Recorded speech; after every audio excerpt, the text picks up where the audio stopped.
Shalom, salam sejahtera bagi Bapak Ibu Saudara-saudara, anak-anak yang dikasihi oleh Tuhan Yesus Kristus. Jumpa kembali bersama saya Pendeta Eka di dalam renungan firman Tuhan pada hari ini, hari Jumat 28 Juli 2023. Sukacita dan damai sejahtera dari Tuhan Yesus kiranya menyertai hidup kita sekalian. Puji nama Tuhan.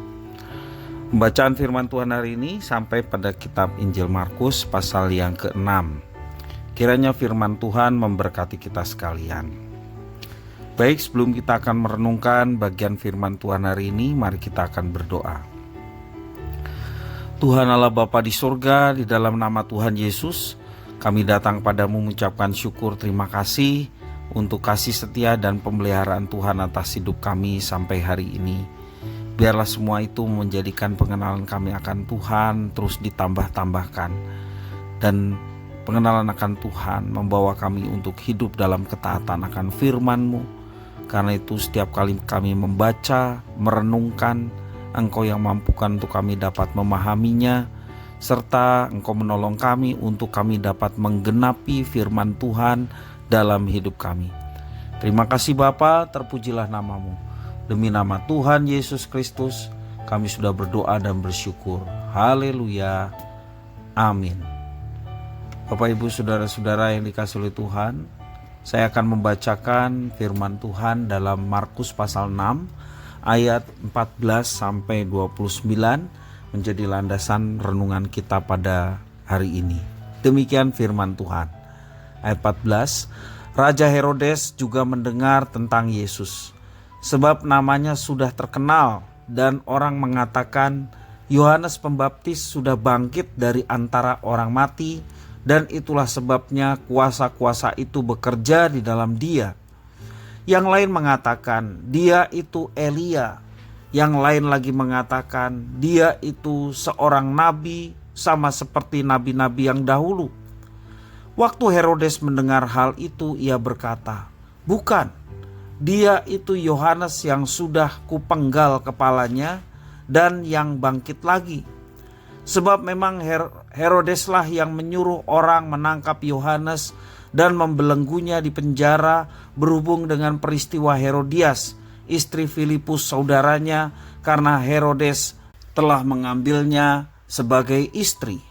Karena Yohanes pernah menegur Herodes, "Tidak halal engkau mengambil istri saudaramu." Karena itu Herodias menaruh dendam pada Yohanes dan bermaksud untuk membunuh dia, tetapi tidak dapat. Sebab Herodes segan akan Yohanes karena ia tahu bahwa Yohanes adalah orang yang benar dan suci, jadi ia melindunginya. Tetapi apabila ia mendengarkan Yohanes, hatinya yang selalu terombang-ambing, namun ia merasa senang juga mendengarkan dia. Akhirnya tiba juga kesempatan yang baik bagi Herodias ketika Herodes pada hari ulang tahunnya mengadakan perjamuan untuk pembesar-pembesarnya, perwira-perwiranya, dan orang-orang terkemuka di Galilea. Pada waktu itu anak perempuan Herodias tampil lalu menari dan ia menyukakan hati Herodes dan tamu-tamunya. Raja berkata kepada gadis itu, "Minta daripadaku apa saja yang kau ingini, maka akan kuberikan kepadamu." Lalu bersumpah kepadanya, "Apa saja yang kau minta akan kuberikan kepadamu, sekalipun setengah dari kerajaanku." Anak itu pergi dan menanyakan ibunya, "Apa yang harus kuminta?" Jawabnya, "Kepala Yohanes Pembaptis." Maka cepat-cepat ia pergi kepada raja dan meminta, "Aku mau supaya sekarang jika engkau berikan kepadaku kepala Yohanes Pembaptis di sebuah talam." Lalu sangat sedihlah hati raja, tetapi karena sumpahnya dan karena tamu-tamunya ia tidak mau menolaknya.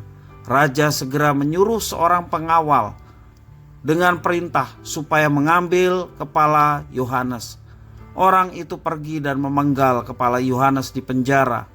Ia membawa kepala itu di sebuah talam dan memberikannya kepada gadis itu, dan gadis itu memberikannya pula kepada ibunya. Ketika murid-murid Yohanes mendengar hal itu, mereka datang dan mengambil mayatnya, lalu membaringkannya dalam kuburan. Bapak, Ibu, saudara-saudara yang dikasihi oleh Tuhan Yesus Kristus, kita telah mendengar firman bahwa salah satu tindakan kasih kita kepada seseorang adalah memberikan teguran yang nyata ketika terjadi penyimpangan.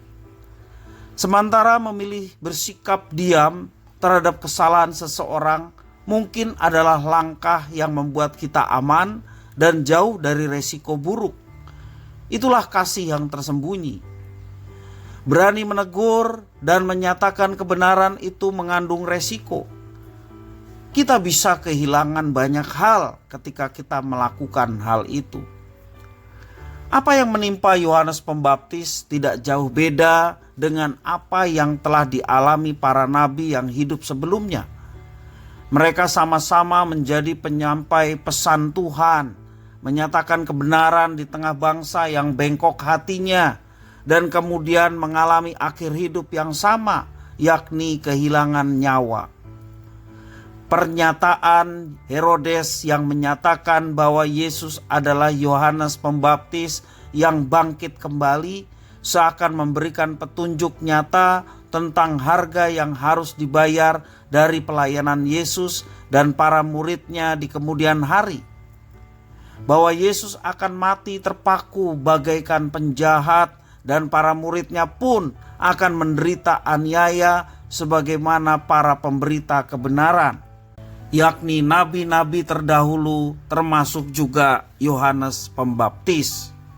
Menjadi pengikut Kristus sejati berarti siap menjadi pemberita kebenaran di tengah situasi yang penuh penyimpangan. Namun kita pun disadarkan bahwa menjadi pemberita kebenaran ada harga yang harus dibayar. Ada resiko yang harus dihadapi. Karena berdiri teguh dalam kebenaran, kita mungkin tidak sampai kehilangan nyawa, tetapi kehilangan kesempatan promosi dalam pekerjaan misalnya, kehilangan reputasi, kehilangan rasa keadilan, dan berbagai macam kehilangan-kehilangan yang lainnya. Dan disinilah keputusan kita diuji. Apakah kita siap berdiri di atas kebenaran dengan segala resiko yang kita akan alami, ataukah kita akan ikut berlaku menyimpang asal hidup aman? Bapak, Ibu, saudara-saudara yang dikasihi Tuhan, memang di dalam kehidupan kita seringkali berhadapan dengan pilihan. Pilihan tetap teguh dalam kebenaran, atau pilihan kita ikut hidup menyimpang dari kebenaran tetapi kita aman. Bapak, Ibu, saudara-saudara yang kasih Tuhan, Tuhan Yesus menyatakan bahwa barang siapa mengikut aku, ia harus menyangkal diri, memikul salib setiap hari dan mengikut aku. Mengandung arti bahwa setiap anak-anak yang mengikut Kristus, dia akan menghadapi tantangan di dalam kehidupan. Yesus tidak pernah berjanji bahwa siapapun yang mengikut dia akan aman-aman saja kehidupannya. Orang yang menegakkan kebenaran artinya dia menyangkal diri, mengutamakan apa yang menjadi kebenaran dari Allah. Dia berani berpegang teguh terhadap kebenaran itu. Maka justru seringkali yang dihadapi adalah penganiayaan, penderitaan, dan itu resiko orang yang menegakkan kebenaran. Dan itu juga yang disebut pikul salib. Setiap hari bahkan Tuhan Yesus katakan. Bapak, Ibu, saudara-saudara yang kasih Tuhan, banyak orang tidak mau mengikut Tuhan karena resiko yang sedemikian berat, konsekuensi dari seorang pengikut Kristus. Bapak, Ibu, saudara, jangan kita menjadi takut, jangan kita menjadi gentar. Ingat bahwa ketika kita menegakkan kebenaran, kita berani berpegang pada prinsip kebenaran firman Tuhan, maka penyertaan Tuhan itu nyata. Tantangan memang tidak bisa kita hindari. Resiko terhadap kesetiaan di dalam mengikut Tuhan tidak bisa kita hindari. Tetapi percayalah bahwa ada tangan kuasa Tuhan yang menyertai dan melindungi. Dan tangan kuasa Tuhan yang penuh kuasa itu yang akan boleh mendatangkan kekuatan yang besar dalam kehidupan kita, sehingga kita tetap berpegang teguh pada kebenaran. Jangan menyimpang dari kebenaran supaya kita aman. Tetaplah pada prinsip kebenaran. Lakukanlah apa yang diperintahkannya dengan setia, dengan segala resiko yang harus kita hadapi, dengan harga yang harus kita bayar. Tetapi Tuhan melindungi, menyertai, memberkati untuk hidup kita tetap berpegang pada kebenaran. Kiranya firman Tuhan memberkati kita sekalian. Mari kita berdoa. Tuhan Bapa di surga, di dalam Yesus Kristus, kami mau tetap setia kepada Tuhan, berpegang pada kebenaran. Walaupun banyak resiko dan tantangan yang harus kami hadapi, tetapi kami percaya bahwa di dalam Tuhan kami diberikan kemampuan untuk bertahan dan tetap teguh di dalam iman percaya kepada Tuhan Yesus. Terima kasih ya Tuhan, mampukan kami untuk melaksanakannya. Demi nama Tuhan Yesus kami berdoa. Haleluya. Amin.